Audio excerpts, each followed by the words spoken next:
합시다. 하나님이 날 참 사랑하십니다. 룻기는 사장으로 되어 있는 짧은 책이라고 지난주에 우리가 함께 말씀을 나눴습니다. 여러분, 룻기를 통해서 우리가 알아야 될 중요한 내용 가운데 하나는 우리 삶에 사랑의 이야기가 필요하다는 거예요. 우리는 사랑의 스토리가 필요해요. 사람은 사랑을 먹고 성장을 해요. 동시에 자신에게 주어진 삶의 스토리가 있어야만 우리는 어려운 순간에 여러 가지 견딜 수가 있습니다.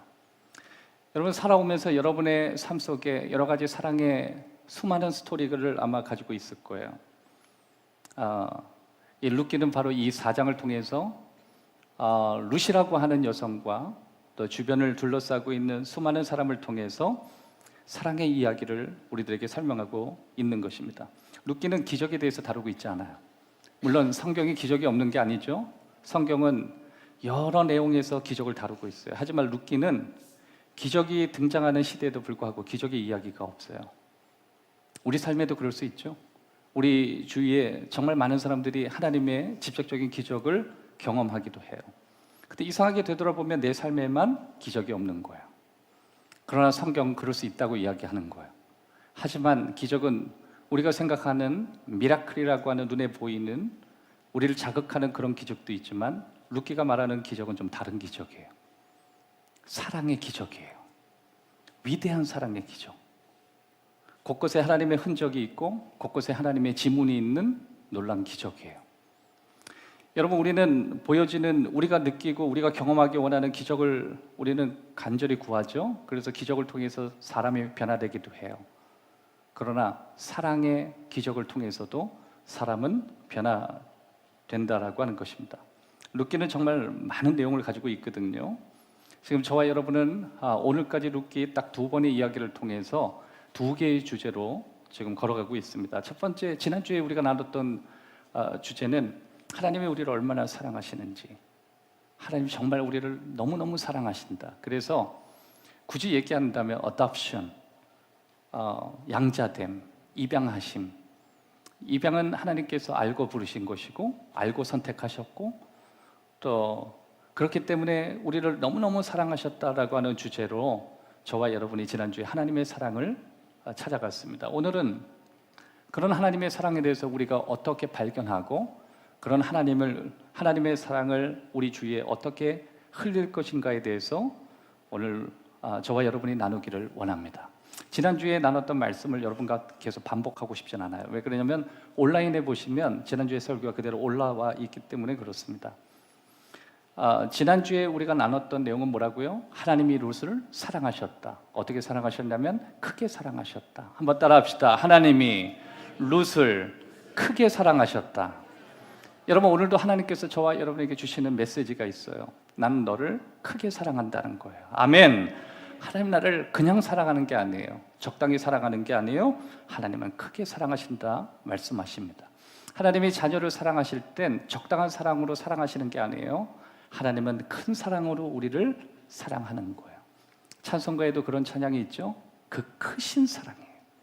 하나님은 저와 여러분에게 큰 사랑으로 오늘도 베풀어 주시는 것입니다. 여러분, 여러분의 삶 가운데 그런 위대한 사랑의 스토리가 있었으면 좋겠어요. 남녀 가운데, 사랑 가운데 그런 위대한 사랑이 있었으면 좋겠어요. 교우와 교우 가운데 위대한 사랑의 스토리가 있었으면 좋겠어요.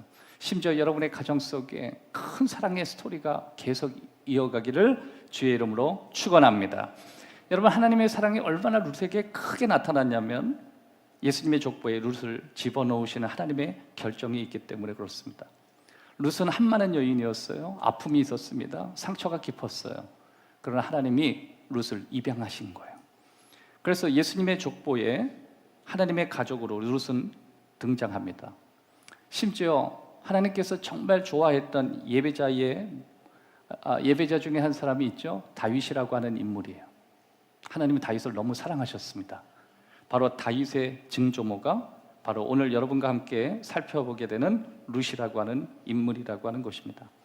사도 바울은 에베소서 1장 4절 5절에 저와 여러분은 하나님의 큰 사랑을 받는 존재라고 말씀하고 있습니다.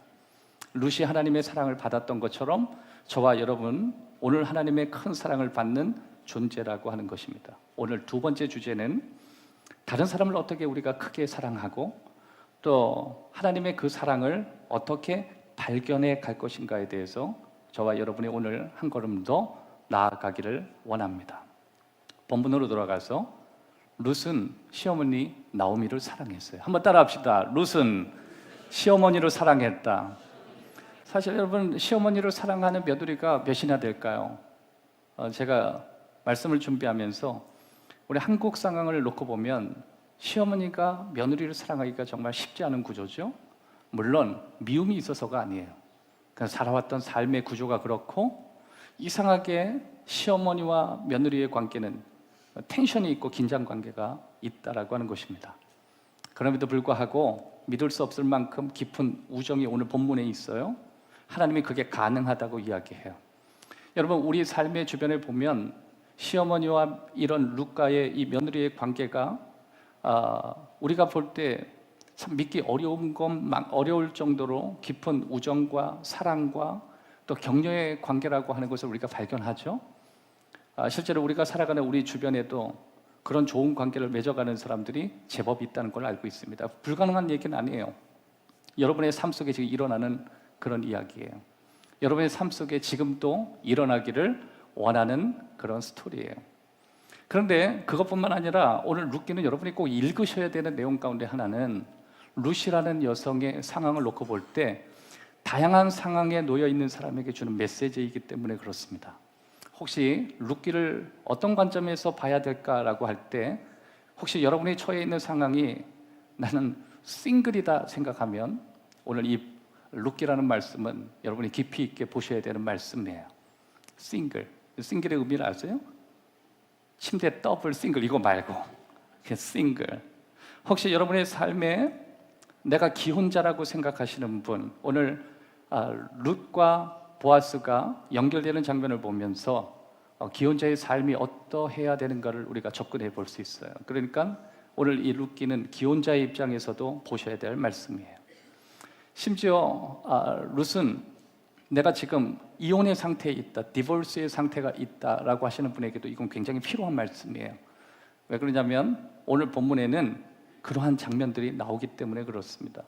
심지어 3명의 남편을 잃은 3명의 여인에 대해서 다루고 있죠. 여기서는 디볼스가 아니라 완전히 사별한 3명의 여인이에요.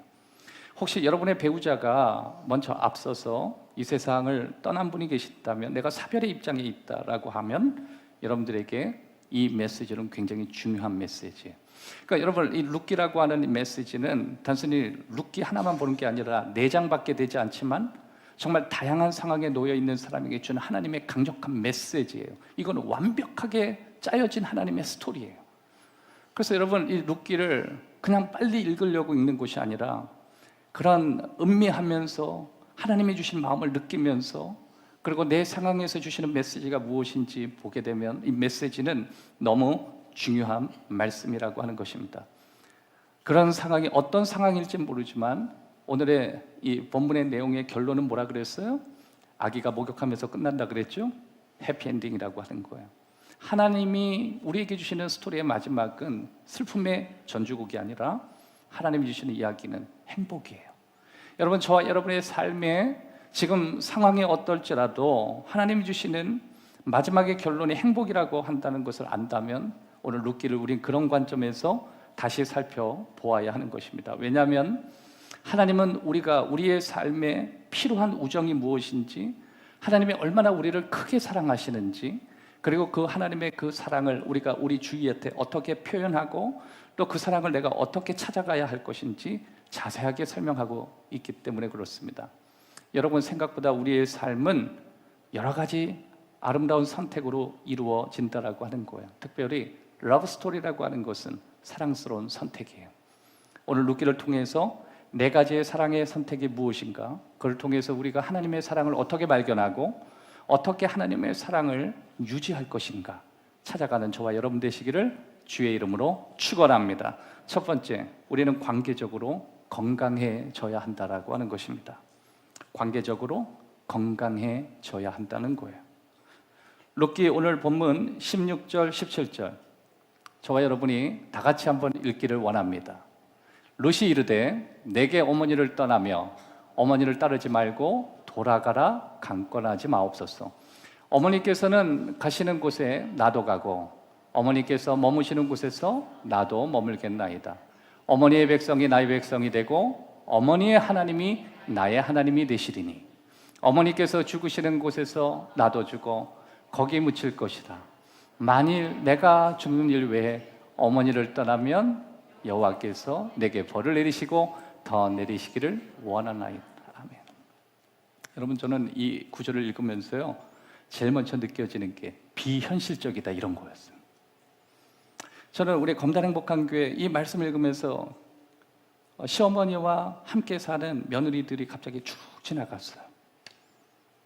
어머니처럼 어머니의 하나님을 믿고 싶고 어머니와 함께 살고 싶고 어머니가 가는 곳에 함께 있고 심지어 어머니 무덤에 같이 묻히고 싶고 그런 며느리가 우리 교회에 몇 분이나 되실까 갑자기 생각했어요. 그때 제가 가졌던 확신은 우리 교회 집사님들은 다 이 룻과 같은 분들이겠다. 갑자기 그런 생각이 들었습니다. 저는 어릴 때부터 목사님들에게 이런 얘기를 들었어요. 설교는 언제나 좋은 얘기 해야 된다. 쉽지 않은 얘기예요. 인격이 문제가 있어서가 아니라 이건 정말 쉽지 않은 이야기예요. 이건 사랑이 많다고 되는 문제도 아니고 이건 현실적인 문제고 이건 정말 힘든 문제예요. 이건 내 삶을 계속 긴장 모드로 가져가는 것을 스스로가 선택해야 되는, 이건 그냥 작은 사랑이 아니라 크게 사랑해야만 가능한 거예요. 그러면 하나님께서 약간 비현실적인 이 스토리를 왜 우리에게 오늘 보여주시냐는 거죠. 그것도 여호수아가 살던 그 시대인데, 여러분 사사기는요, 이 룻기는 사사시대 때 쓰여진 성경이에요. 하나님의 기적이 있었던 시대고 하나님의 흔적이 진하게 묻어있던 바로 그 시대였어요. 그런데 하나님께서 이렇게 비현실적인 이야기를 왜 오늘 우리에게 남겨주셨는가 우리는 좀 생각해 봐야 돼요. 차라리 하나님께서 이렇게 비현실적인 이야기를 우리에게 주시는 것보다도 기적을 이야기하는 게 훨씬 우리에게 가깝지 않을까. 우리가 받아들이기에는 혹시 하나님이 나타나셔서 룻에게 이르시되 뭐 이런 게 훨씬 좋은데 온통 여기에 등장하는 건 시어머니하고 며느리밖에 안 나와요. 근데 여러분 성경을 보면서 비록 이 성경에 하나님이 전면으로 등장하지 않지만 우리는 하나님을 느껴요. 하나님이 비하인드 스토리에 계시다는 걸. 여러분 저와 여러분의 삶에도 지금 그렇은 거예요. 하나님이 내 삶의 전면으로 나서진 않으셨어요. 그런데 느껴요. 분명히 내 삶에 하나님이 지나가고 계시다는 거. 우리 가정에도. 심지어 오늘 본문을 놓고 솔직히 본다면 며느리와 시어머니의 관계 속에도 하나님은 계시더라는 거예요.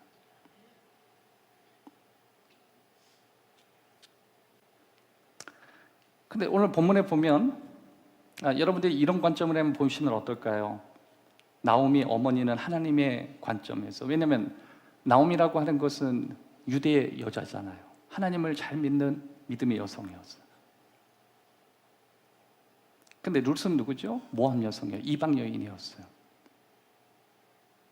하나님을 믿지 않았어요. 하나님을 거부한 민족의 대표적인 여성이에요.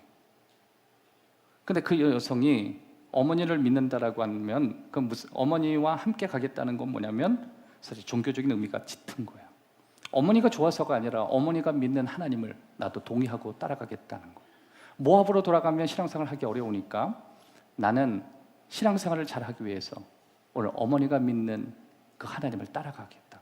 여러분 당시에는요 모압에서 신앙생활을 한다는 건 말이 안 되는 거예요. 그러니까 어머니를 따라간다는 건 어머니를 사랑해서가 굳이 아니라는 걸 꼭 기억해야 돼요. 그러면 하나님께서 굳이 이렇게 비현실적인 걸 우리에게 보여준 건 뭐냐면 룻은 하나님을 정말 사랑했다는 거예요. 너무너무 사랑했대요.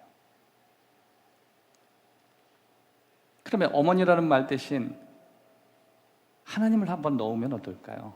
이렇게 보겠죠. 하나님께서 죽으라 하시면 내가 죽겠고 하나님이 계시는 곳에 나도 있기를 원합니다. 그 뜻이거든요. 룻은 먼저 하나님과 바른 관계가 맺어져 있다는 사실을 알고 있었어요. 룻은 단순히 시어머니와의 관계가 좋다는 걸 설명하기 전에 본문 16절, 17절을 우리가 보게 되면 룻은 하나님과의 관계 속에 올바로 서 있는 모습을 우리가 알 수 있어요. 영적으로 그는 바로 서 있었어요. 영적으로 하나님과의 관계가 굉장히 건강한 상태예요. 심지어 하나님께서 하나님의 족보에 룻을 집어넣으실 걸 보면 룻은 비록 그가 처했던 상황과 조건은 굉장히 좋지 않았지만 그럼에도 불구하고 하나님 보실 때 관계는 굉장히 좋으셨던 것 같아요. 여러분, 저와 여러분의 지금의 모습이 어떨지 모르겠어요. 남들이 비추어올 때 여러분의 상황이 뭐 어려울 수도 있고 좀 더 좋을 수 있겠죠. 하지만 하나님과의 관계 안에는 우리의 상황과 조건은 아무 상관이 없어요. 룻은 하나님과의 관계 안에서 건강했던 것 같아요. 오늘 본문을 이렇게 쭉 추적하다 보면 나오미는 하나님을 믿은 여성이었고 나오미는 이미 하나님을 믿는 가족이었어요. 우리는 1장에서 계속해서 나오미가 그 짧은 구절들을 살펴보면서 나오미와 그의 남편, 비록 그들의 삶은 제대로 신앙생활을 하지 않았지만 적어도 하나님은 거부하지 않았다라고 하는 거예요. 한번 따라합시다. 하나님을 거부하진 않았다. 결국 나오미는 남편이 죽었어요. 상황이 좋지 않았습니다. 두 아들도 죽었어요.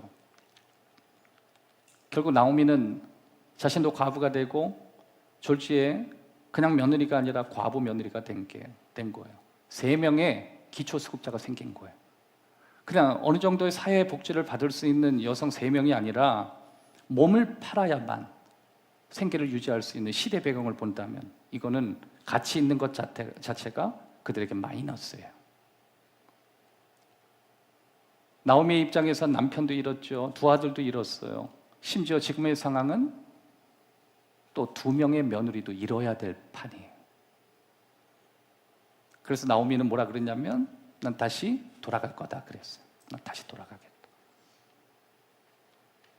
어디로 돌아가냐면 고향집 베들레헴으로 돌아가겠다. 그때 바로 룻이 이 고백을 하는 거예요. 어머니, 저는 어머니와 함께 있겠다. 함께 갈 거라고. 심지어 뭐라고 얘기하냐면 어머니와 함께 죽을 거라고 얘기해요. 여러분, 이 말씀을 보면 여러분이 갑자기 떠오르는 말씀 있지 않아요? 마태복음에 예수님이 하셨던 말씀이에요. 너희는 먼저 그의 나라와 그의 의를 구하라. 이 모든 것을 너희에게 더하시리라. 그러니까 무조건 어머니가 원하시는 대로 어머니가 있는 곳에 내가 있고 어머니와 함께 죽겠다. 이거는 하나님의 나라를 먼저 구하겠습니다. 하나님의 통치를 받고 싶습니다. 하나님의 백성이 되고 싶습니다. 내 상황과 내 조건은 아무 의미가 없습니다. 난 그냥 하나님의 권속이 되고 싶습니다. 하나님의 백성으로 살고 싶습니다. 그 뜻이에요. 난 과거로 돌아가고 싶지 않습니다. 예수 믿지 않고 편한 삶을 사는 것보다, 신앙생활 하지 않고 편하게 사는 것보다도 차라리 하나님을 선택하고 어려운 길 가겠습니다. 그거예요. 여러분, 베들레헴은요 한 200명 정도밖에 살지 않은 촌락이에요. 모압은요 베들레헴에 비해서 훨씬 풍요로운 곳이에요. 돌아가면 비록 살아가는 삶은 쉽지 않겠지만 적어도 베들레헴에서 느껴지는 비참한 모습은 피할 수가 있어요. 그럼에도 불구하고 룻은 계속 어머니 함께 가겠다 얘기해요.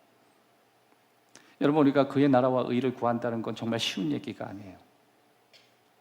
우리가 하나님을 추구하고 하나님의 통치를 받고 하나님의 가르침을 받고 하나님 말씀대로 산다는 건 우리가 사는 이 현대 세상에서 정말 쉬운 이야기가 아니에요. 그러나 없는 이야기도 아니에요. 하지만 그 이야기는 굉장히 놀라운 이야기예요. 심지어 위대한 이야기이기도 해요.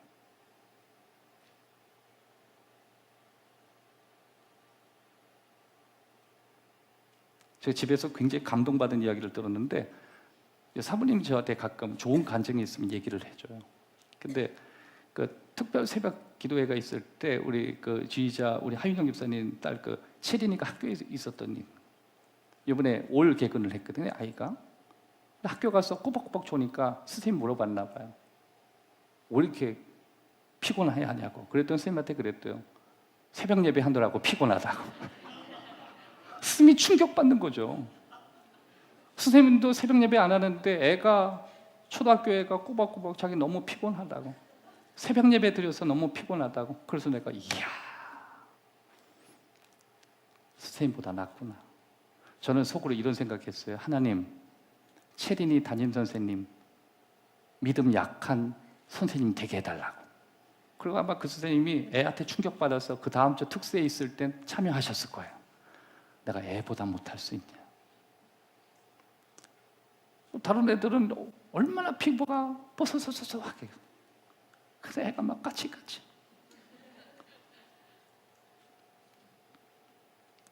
저희 애들도요, 교회에서 특별 새벽 기도 한다면 빠진 적이 없어요.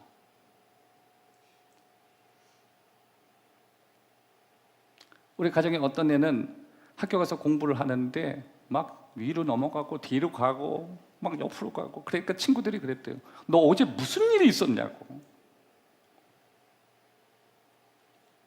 니들이 아냐. 일주일 동안 내가 얼마나 거친 걸음을 걸어왔는지.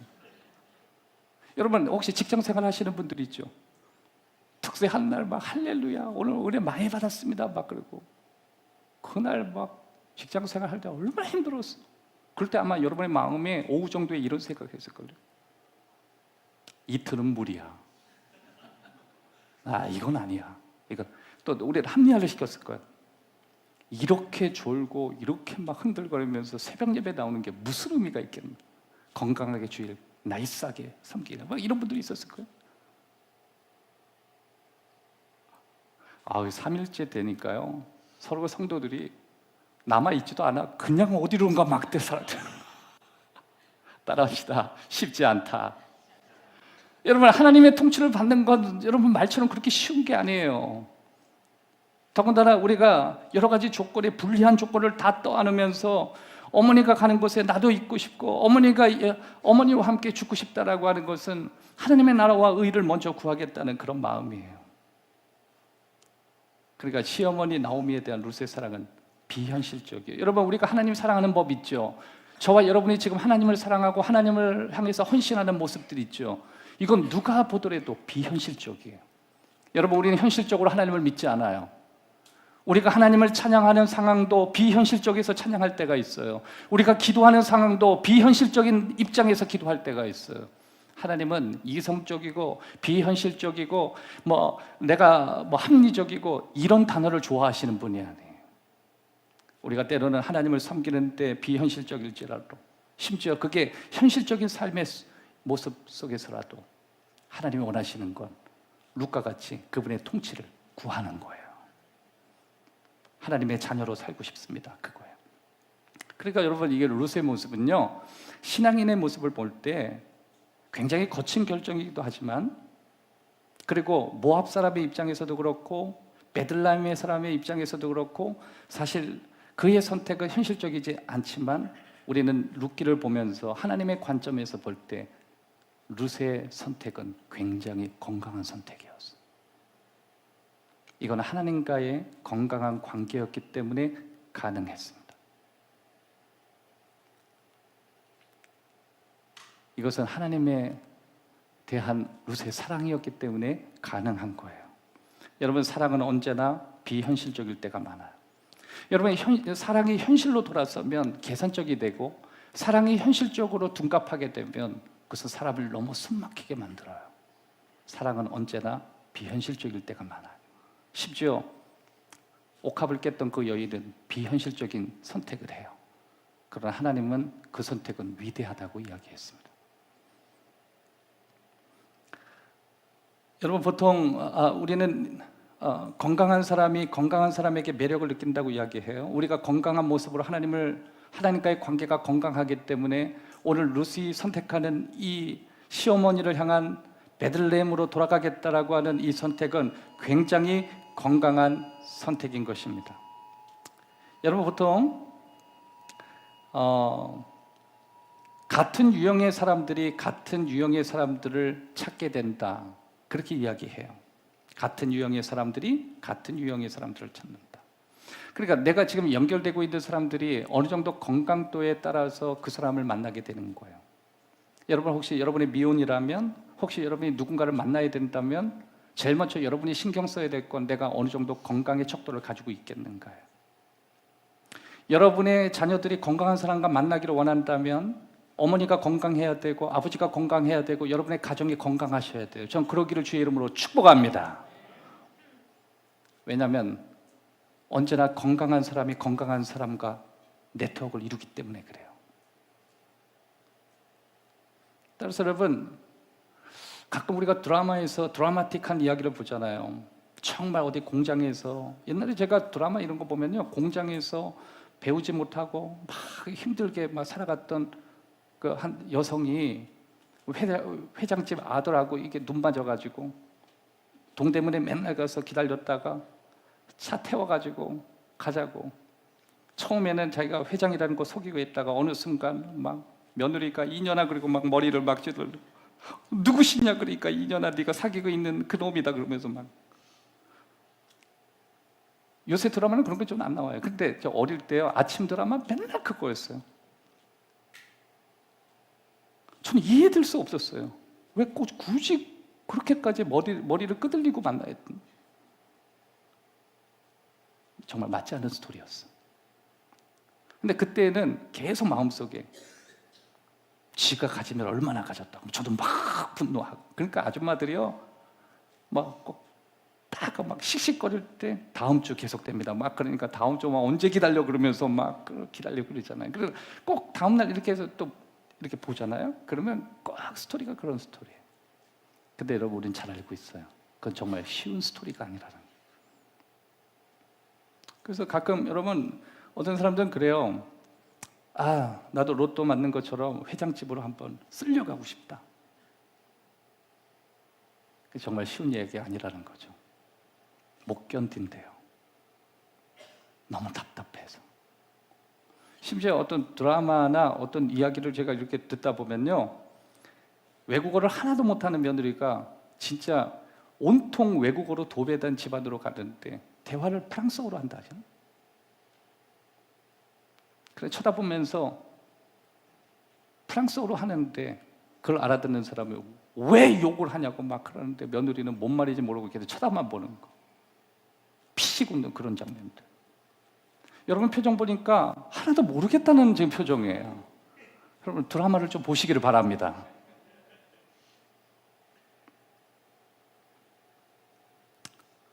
무조건 그렇다는 건 아니에요. 그러나 언제나 우리는 같은 유형의 사람을 항상 만난다는 것. 저는 여러분의 감정을 상하게 하고 싶은 생각은 없어요. 하지만 내게 상처가 있고 그리고 내가 상처 입은 사람과 깊은 방식으로 자꾸만 연결이 된다면 아무래도 내 마음에 무슨 상처가 있었던 건 분명해요. 왜 그러냐면 같은 유형의 사람이 같은 유형의 사람과 네트워크가 되기 때문에 그렇습니다. 이 이야기를 누가 하냐면 헨리 크라우드라고 하는 심리학자 겸 의사였던 사람이 그렇게 얘기했습니다. 어린 시절에 상처를 받으면 안 되는 가장 큰 이유 중에 하나가 어린 시절에 상처를 자꾸 받으면 이 사람은 자라나는 관계 속에 또 직장의 생활 라이프 스타일까지도 영향을 주더라는 거예요. 물론 그래서 극복한 사람의 스토리는 너무 많습니다. 하지만 너무 힘들다는 거예요. 여러분 우리는 어린 시절에 상처를 받고 어린 시절에 상처받았다는 것이 꼭 내 인생의 결론이 안 좋다라고 이렇게 내릴 수는 없어요. 그러나 중요한 것은 그것을 극복하는 과정이 너무 고통스럽다는 거예요. 우리 주위에는 정말 아름다운 가정, 건강한 부모님, 건강한 이웃들, 건강한 사람들 주위에서 자라서 그 시대를 이끈 위대한 사람을 우리 너무 많이 봐요. 저는 미국의 어떤 전기들을 이렇게 볼 때마다 가슴이 뜨거워지는 것 중에 하나가 뭐냐면 미국 사회를 움직였던 정말 위대한 사람은 그 주변이 위대했다는 거예요. 물론 시작점은 아팠어요. 그러나 그 아픈 것이 희석될 정도로 주위가 건강했어요. 여러분 하나님은 하나님과의 관계 속에 우리가 건강한 관계를 맺어가기를 원하시는 거예요. 룻은 1차적으로 하나님과의 관계 안에서 좋은 관계를 맺었기 때문에 지금 나오미와 좋은 관계를 맺어가고 있고 심지어 앞으로 보아스와 더 나아가서 하나님이 그에게 만나게 하시는 수많은 사람과 좋은 관계를 맺어가기 때문에 그렇습니다. 여러분, 가는 곳마다 항상 상처를 주고 상처를 받는 가장 큰 이유 중에 하나가 여러분의 어릴 적에 나는 어떤 상처를 받았고 살아가는 과정 안에 나는 무슨 상처를 안고 있는지 기억해 볼 필요가 있어요. 왜냐하면 성경에는 가까운 사람에게 조심하라고 말하고 있습니다. 한번 따라합시다. 가까운 사람에게 조심하라. 이것은 잠언에서 우리에게 누누이 하는 이야기예요. 가까운 친구일수록 매우 조심하라 그랬어요. 매우 조심하라. 가까울수록 매우 조심하라. 왜냐하면 보통 사람이 어울리는, 소화해낼 수 있는 사람이 평균 5명이라 그래요. 그 5명이 결국 그 사람의 인생을 결정짓더라는 거예요.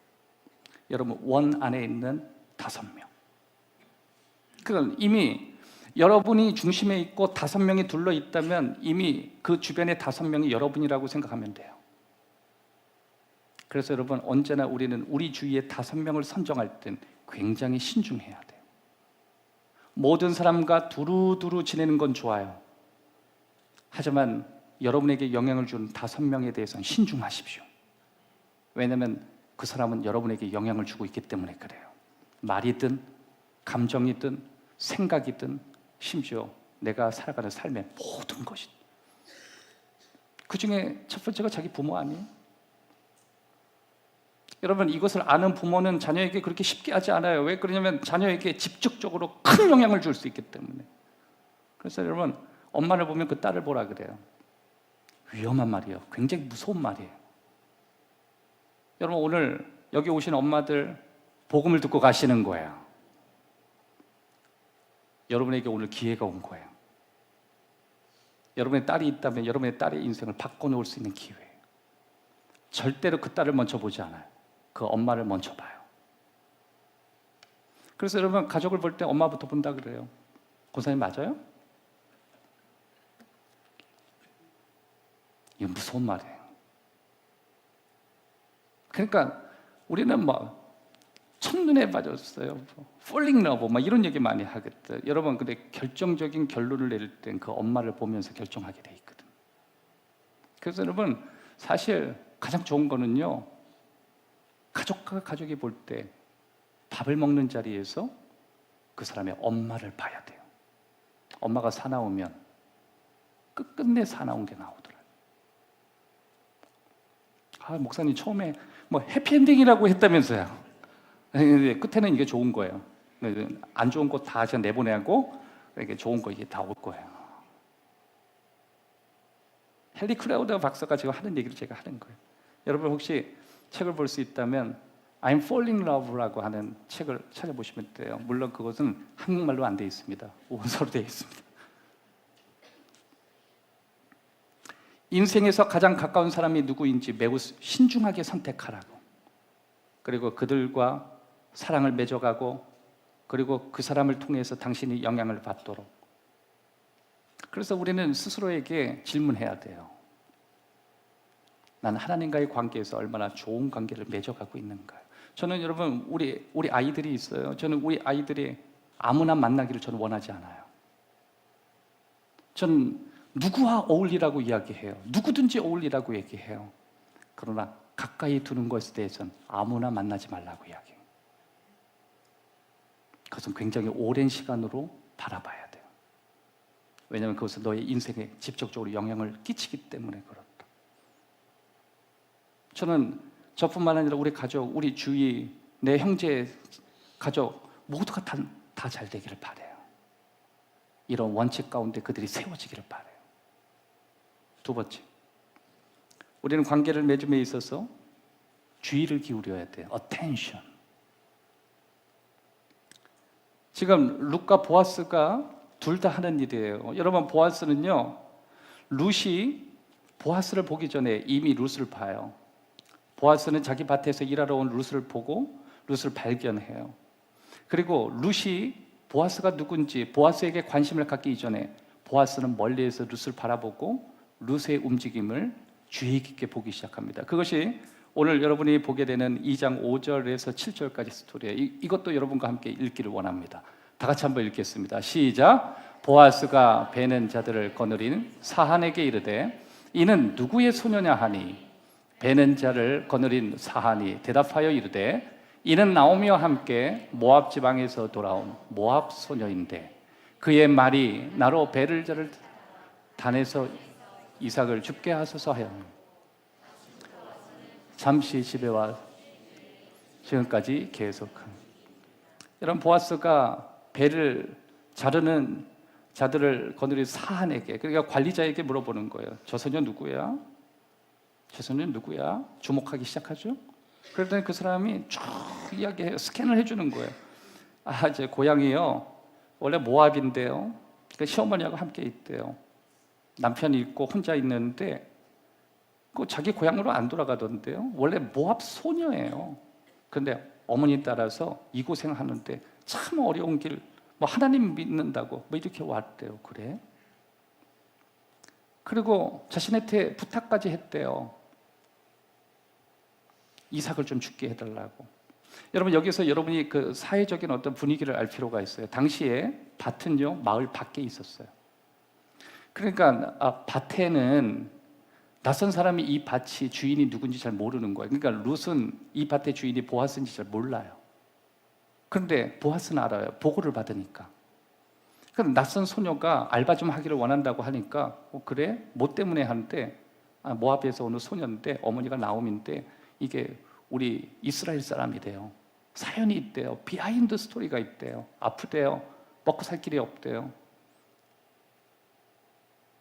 여러분, 하나님께서요 모세를 통해서 신명기에 이렇게 말씀하셨습니다. 너희가 추수를 할 때 모든 것 싹 거두지 말고 가난한 사람 위해서 남겨두라고. 그 이삭 줄게. 포도도 있으면 다 따지 말고 주변 거 좀 남겨두고, 뭐 깔끔 떤다고 싹 쓸어가지 말고 외국인들을 위해서 남겨두고, 아웃사이더를 위해서 남겨두고, 거지를 위해서 남겨주고, 가난한 사람을 위해서 남겨두고, 그리고 거기에 단서 하나를 하나님이 또 다루셨어요.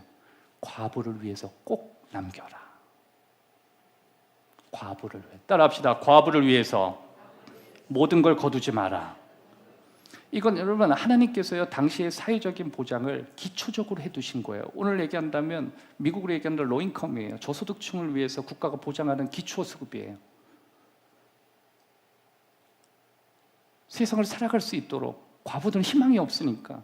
그게 아니면 먹고 살 거를 위해서 그냥 몸을 팔면서 사니까. 여러분, 룻은요 당시에 이스라엘이라고 할지라도 시대적인 배경이 여성이 혼자 있을 때 몸 팔아서 자식 먹일 수밖에 없는 상황이었어요. 근데 알바를 하면서 이삭을 죽겠다는 건 뭐냐면 난 그런 방식으로 살고 싶지 않다는 거였어요. 그러니까 보아스가 볼 땐 저 여인이 정말 그런 여인인가 멀리서 지켜보기를 원했던 거예요. 여러분, 정말 지혜로운 남성은요 첫눈에 반하지 않습니다. 눈이 동태일 때만 첫눈으로 반해요. 진짜 깊이 있는 사람은 어텐션해요. 멀리 봐요. 여러분도 아마 그러시지 않아요? 가까이서 안 봐요. 멀리서 봐요. 오래 봐요. 그래서 정말 쉬운 게 아니에요.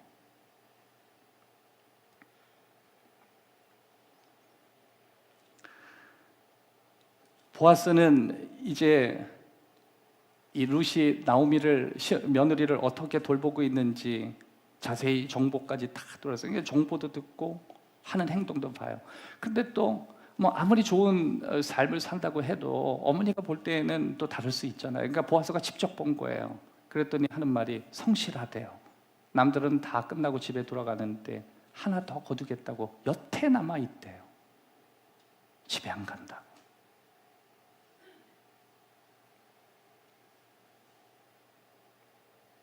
여러분, 그런 거 보면 여러분 우리 인생 가운데 상황이 안 좋아도요 하나님 잘 좋은 관계 맺고 신중하게 행동하고 성실하게 행동하면 기회는 와요. 온다고요. 하나님이 보고 계시고. 하나님 보고 계신. 누구 보라고 하는 게 아니라 하나님 보고 계신다. 자, 위에 있는 분하고 인사합시다. 주님이 보십니다. 보아요. 보신대.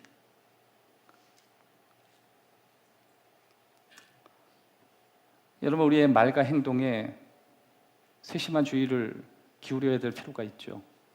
왜 그러냐면 보아스가 룻을 멀리서 보는 걸 보면 누군가는 본다. 여러분, 우리 젊은 청년들 있죠. 입 있다고 막말하는 거 아니에요. 여러분의 인생에 누가 듣고 여러분을 어떻게 도울지 누가 알아. 삶의 여러분 축복은요, 자기 노력으로 오지 않아요. 하나님이 일으켜 주시는 거예요. 제일 어리석은 게요, 노력해서 성공하겠다는 거예요. 그 노력해서 성공해봐야, 지난번에 말씀드렸잖아요. 요거밖에 안 돼요. 요거 해봐요. 요만큼 가요. 그 사람이 삶이 르네상스가 일어나는 건 누가 벌쩍 들어줘야 돼요. 그게 누군지 아세요? 하나님이셔요. 그리고 하나님이 사람을 통해서 일하시잖아요. 보아스, 여러분, 보아스에 하나님이 전면으로 나섭니까? 아니잖아요. 하나님이 뒤에서 일하시잖아요. 그런 거 보면 여러분, 교회에서도요, 그냥 입 무겁고 사는 사람이 제일 중요해요.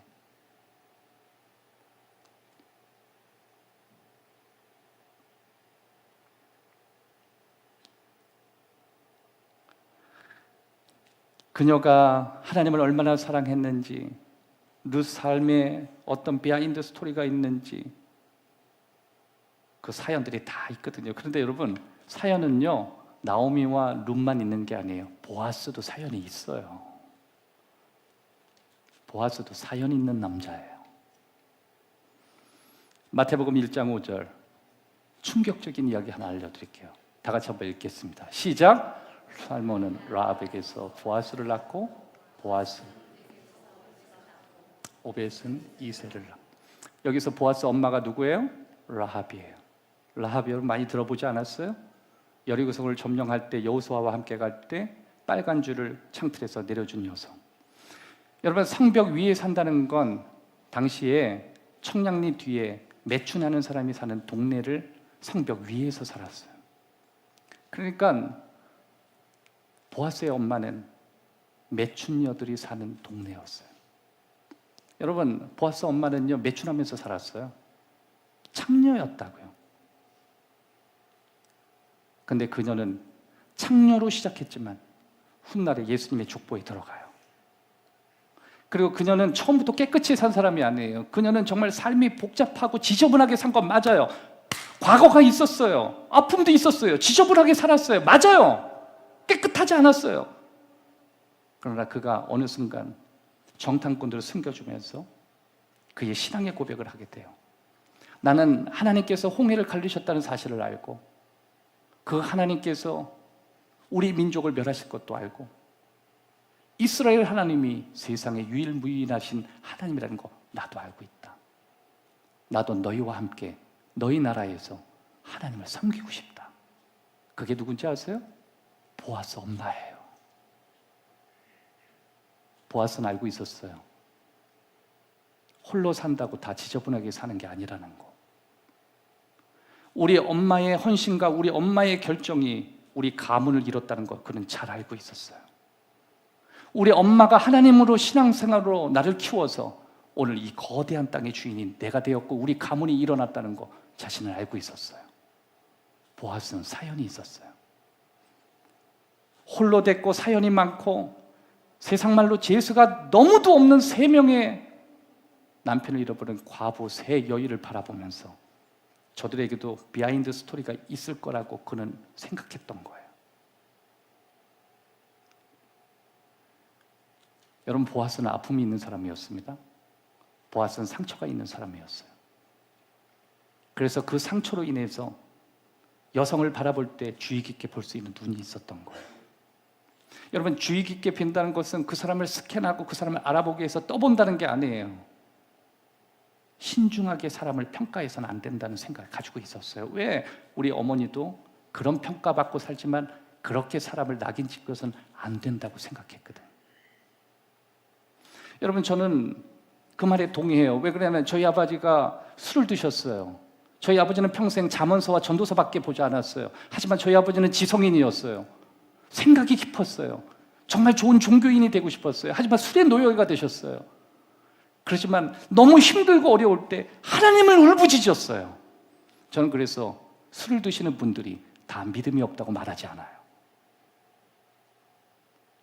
저희 가정은 되는 게 없었어요. 자녀들을 방치하는 것처럼 됐습니다. 모든 사람이 먹고 사는 게 너무 힘든 집안이었어요. 그러나 우리의 가정 안엔 신실하신 하나님이 계셨어요. 전 그래서 아픔이 있는 가정이라도 뭔가 사연이 있고 하나님이 돌보심이 있다고 저는 그렇게 신중하게 바라볼 수 있어요.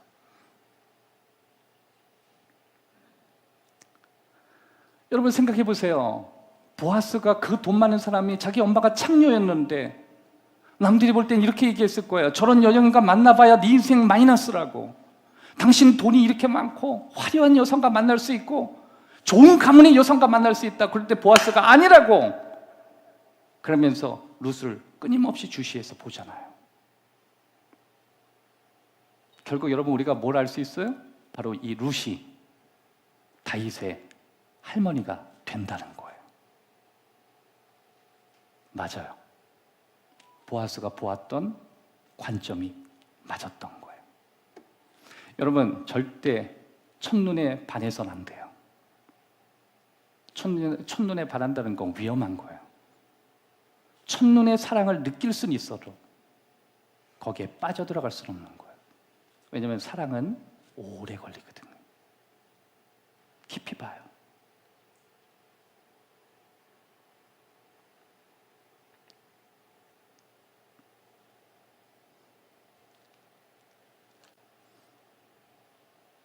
고린도전서 13장 4절 말씀에 사랑은 오래 참고 사랑은 온유하며 시기하지 아니하며 사랑은 자랑하지 아니하며 교만하지 아니하며 무례히 행하지 아니하며 자기의 유익을 구하지 아니하며 성내지 아니하며 악한 것 생각하지 아니하며 불의를 기뻐하지 아니하며 진리와 함께 기뻐하고 모든 것을 참으며 모든 것을 믿으며 한번 따라합시다. 모든 것을 참으며 모든 것을 믿으며 모든 것을 바라며 모든 것을 견디느니라.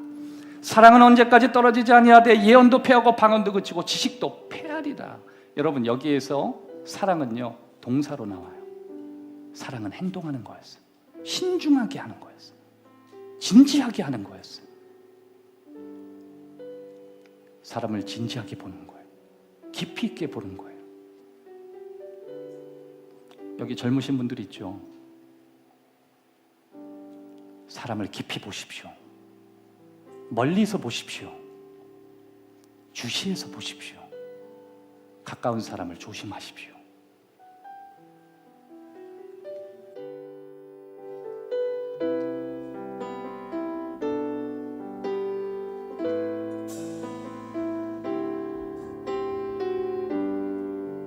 내가 사는 오늘 내가 사는 오늘 걸어가는 이 길 당신의 뜻 안에 날 세우셨으니 인생의 바람에 내 삶은 들려도 주님의 손에 모두 다 맡기는 힘겨운 시간을 견딜 수 있는 것 주님의 은혜로만 설명할 수 있네. 기존에 보이신 신실하신 은혜 여전히 내 삶을 주의 은혜로 우리 목소리로 고백합시다. 작은 나를 통하여 크신 주 일하시네. 하늘 아래 인생 주관하시네. 위기 앞에 내 눈은 선명히 주를 보리. 완전하신 사랑 그 안에 나고 하네. 우리 이절로 고백함으로 나아갑시다. 힘겨운 시간을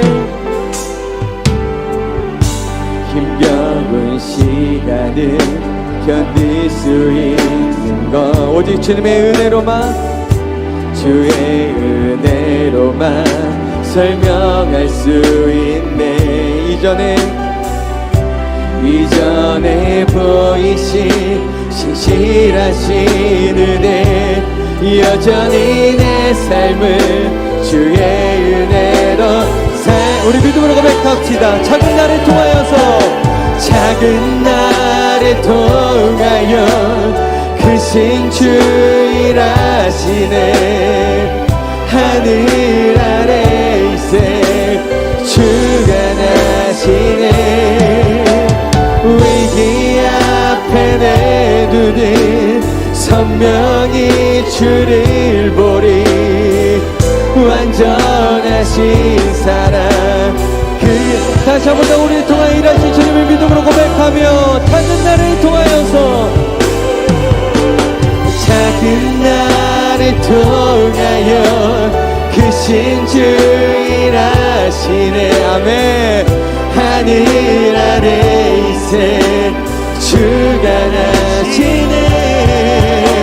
위기 앞에 내 눈에 선명히 주를 완전하신 주님의 사랑 완전하신 사랑 그 안에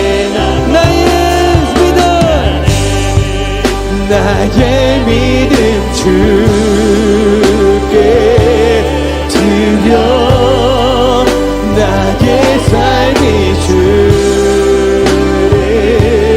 향해 내 유일한 사랑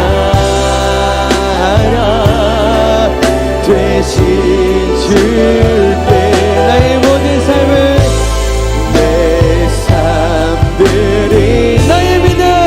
나의 믿음 주께 드려. 나의 삶이 주를 향해 내 유일한 사랑 되신 주께 내 삶을 드립니다. 내 삶들 우리 다시 한번 고백합시다. 나의 믿음 주께 드려. 나의 삶이 주를 향해 내 유일한 사랑 되신 주께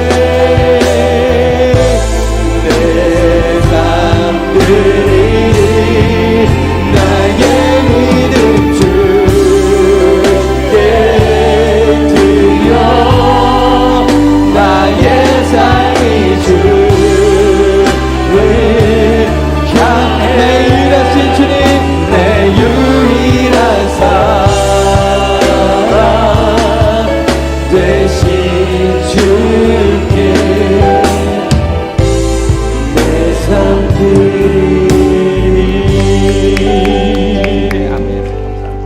세 번째, 우리는 관계적인 행동을 취해야 한다는 것입니다. 관계적인 행동. 룻기 3장 2절에 보면 내가 함께 하던 하녀들을 둔 보아스는 우리 친족이 아니냐. 보라, 그가 오늘 밤에 타작마당에서 보리를 까불리라. 이게 지금 누가 하는 얘기냐면 시어머니가 하는 얘기예요. 누구한테? 며느리에게. 그러면 이 2절이 어떤 얘기냐면 영어적인 표현으로 It's time to go. 야, 이제 시작할 때야. 작업을 걸 때야, 그 뜻이에요.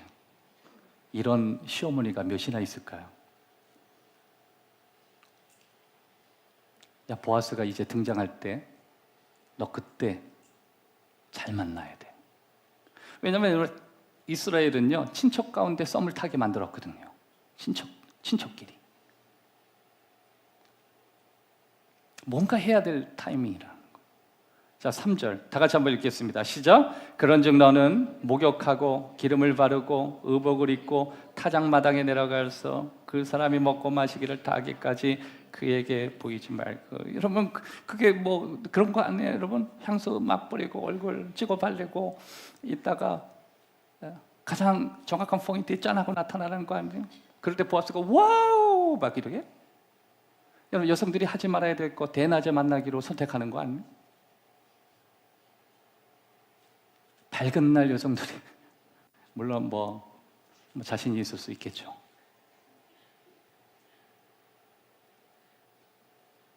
이 분위기는 무슨 분위기죠? 어느 정도 나이가 지나면 원하지 않는 부위, 원하지 않는 이미지가 헝클어지죠. 그래서 여러분들은 메이크업이 필요한 거 아니에요? 우리 메이크업을 해야 돼요. 메이크업. 제발 메이크업을 하십시오. 분장을 하지 말고. 진짜 이쁜 건 메이크업이에요. 그러니까 메이크업 하라는 거예요. 향수도 뿌리고.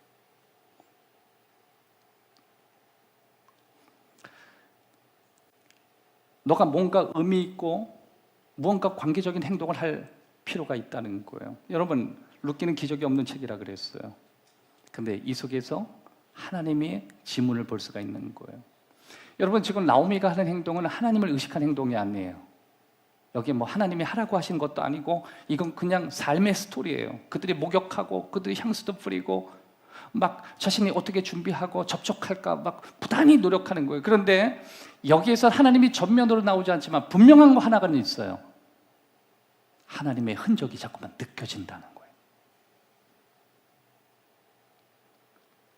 여러분, 가끔 저와 여러분의 삶 속에 저와 여러분의 상황과 상태와 상관없이 내가 하나님을 믿지도 않았고 믿지 않는 행동을 했고 하나님과 관련 없는 행동을 했는데도 불구하고 하나님이 과연 내 삶에 역사하실까 우리는 궁금해해요. 대답은 그렇다예요. 이건 아무리 봐도 신앙적인 선택도 아니고 이건 아무리 봐도 내가 하나님과 좋은 관계에서 맺는 행동도 아니고 이건 아무리 봐도 이건 정말 인간의 꾀에서 나오는 거고 그렇지만 그럼에도 불구하고 오늘 본문에서 보면 하나님이 역사하고 계시는 거예요. 이유가 뭔지 아세요? 하나님이 우리를 너무 사랑하시니까. 여러분, 사실 이거는 보아스 앞에서 꾸밈을 갖는 거잖아요. 자기의 모습을 진실하게 내놓는 게 아니라 마치 한 사람을 세워두고 작전을 피듯이 막 홀리는 내용이잖아요. 그러면 하나님께서 여기서 나타나셔야죠. 하나님이 갑자기 등장하여 이르시되 나오미의 입이 돌아갔더라 막 이렇게 돼야 되는 거예요. 꼭 그게 아니야. 하나님이 침묵하셔. 하나님은 그럼 속에서도 역사하고 계시구나. 하나님이 참 날 사랑하시네. 하나님 날 너무 사랑하셔. 우리가 비록 하나님과 관련 없는 결정을 해도 하나님이 역사하세요. 내가 믿음 없는 행동을 해도 하나님이 역사하세요. 내가 인간의 꾀를 갖고 살아도 하나님은 역사하세요.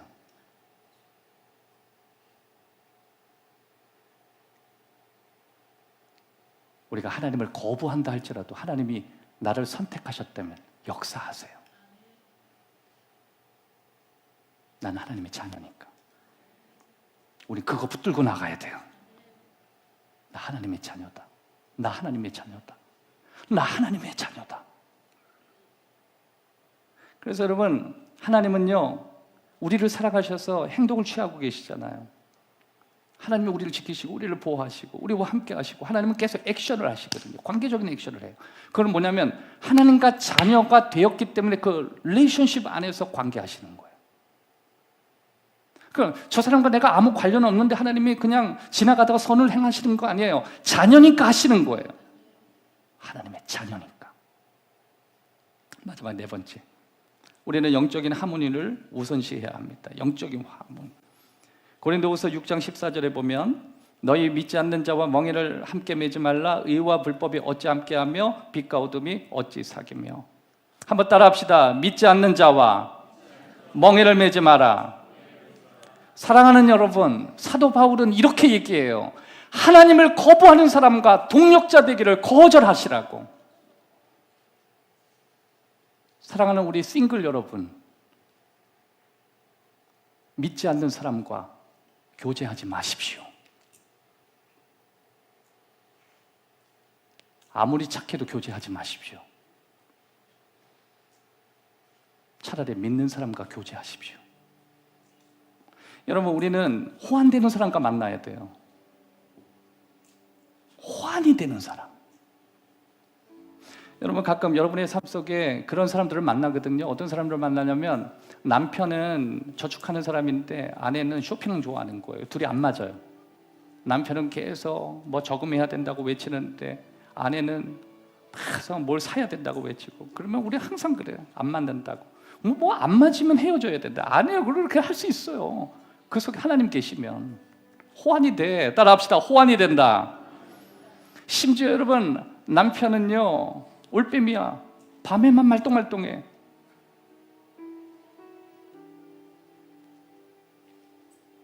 근데 반대적인 사람은 아침형이야. 그럼 둘이 안 맞죠? 우리는 이렇게 양립 서로가 맞지 않고 대척점에 부딪히는 사람들을 많이 만나거든요. 보아스와 룻은 안 맞아요. 너무너무 안 맞아요. 그런데 보아스도 하나님을 믿었고 룻도 하나님을 믿어서 그 중심에 하나님이 서 계셨어요. 여러분 가끔 부부가 서로 맞지도 않고 같이 사는 사람이 서로가 너무 맞지 않고 사는 스타일도 다르고 좋아하는 것도 다르고 다 다른데 이혼하지 않고 오래가는 가정들의 특징이 뭔지 아세요? 호환되는 한 가지가 있더라고요. 대표적인 게 신앙생활이에요. 여러분 저는 우리 교회에서 건강하게 헌신하는 우리 집사님들을 봐요. 다 맞지 않아. 완전 맞지 않아. 제가 마지막 설교를 가져오면서 지나갔던 생각이 물론 그분들을 생각하지 않았지만 저와 가까이서 섬기는 집사님들의 가정이 떠올랐어요. 정말 안 맞는다여서. 죄송합니다. 제가 문제를 일으키려고 한 건 아니에요. 그런데 제가 볼 때는 너무 안 맞아요. 그런데 어떻게 저렇게 오래 갈까라는 거였어요. 심지어 확신이 들어요. 저분들이 헤어지는 것보다도 주님이 오시는 게 더 빠를 거예요. 어떻게 그게 가능할까 생각해보면 그분들은 호환되는 한 가지가 있어요. 하나님 앞에 나와서 한 교회를 섬기고 주일이면 여지없이 그들은 교회 앞에 자기의 삶을 드려요. 서로 다른 게 너무 많지만 그러나 그들은 하나님 앞에 나와서 헌신해요. 하나의 교회를 섬겨요. 한 분 하나님을 예배해요. 그리고 맞지 않는 서로가 다른 대척점에 있는 대치되는 모든 상황 그 중심에 하나님이 계시는 거예요. 그게 바로 룻기예요. 보아스의 삶이 너무 달랐어요. 룻의 삶도 너무 달랐어요. 한 사람은 부자였어요. 한 사람은 너무 가난했어요. 그러나 그 중심에 하나님이 계셨어요. 룻은 그 관점으로 자신의 비하인드 스토리를 볼 수 있었고 보아스도 자신의 엄마가 비록 과거가 있고 아픔이 있었지만 모든 사람이 과거가 있고 아픔이 있지만 다 그렇게 살지 않는다는 확신을 가졌어요. 그들의 삶에 하나님의 스토리가 시작됐던 것입니다. 신기하게 기독교인들 가운데 기독교 부부들의 이혼율을 살펴보니까 디vor스가 별로 일어나지 않아요. 이게 정말 놀라운 통계였어요. 서로가 다른 게 너무 많은데 기독교인 부부, 헌신자 부부들의 이혼율을 보니까 이혼이 별로 없더래요. 그런데 한 사람은 믿고 한 사람은 하나님을 거부하는 사도 바울이 이야기한 대로 믿지 않는 자와 멍에를 매지 말라는 그 이야기처럼 적어도 둘 중에 하나는 하나님은 거절해서는 안 되잖아. 둘 중에 하나는 하나님을 거부해서는 안 되잖아. 멍에를 같이 매지 말거라. 하나님이 중심에 설 수 없다. 달라도 괜찮다? 차이가 나도 괜찮다? 그러나 하나님은 향해야 된다. 오늘 4가지로 나눴습니다. 하나님이 나를 너무 사랑하시는데 어떻게 우리가 그 사랑을 발견할 것인가? 관계적으로 우리는 하나님과 좋은 관계를 맺어야 된다는 거예요. 그리고 우리는 그 하나님과의 관계를 나눌 때 굉장히 주의를 기울여야 한다고 말씀을 드렸습니다. 그리고 또 한 가지, 사랑은 동사라고 말씀드렸어요. 사랑을 계속 행동해야 된다고 했습니다. 마지막, 영적인 하모니가 이루어져야 한다는 거. 하나님이 계셔야 조화가 이루어지거든요. 물과 기름이라 할지라도 하나님만 계시면 되거든요. 물과 기름이라고 할지라도 하나님을 통로를 지나가면 다 쓰여지거든요. 기도합시다. 하나님이 나를 참 사랑하시네. 하나님이 나를 너무 사랑하시네. 하나님, 오늘 하나님께서 우리에게 말씀하시는 것 같습니다. 아이야, 나 너를 참 사랑한다. 너무 사랑한다.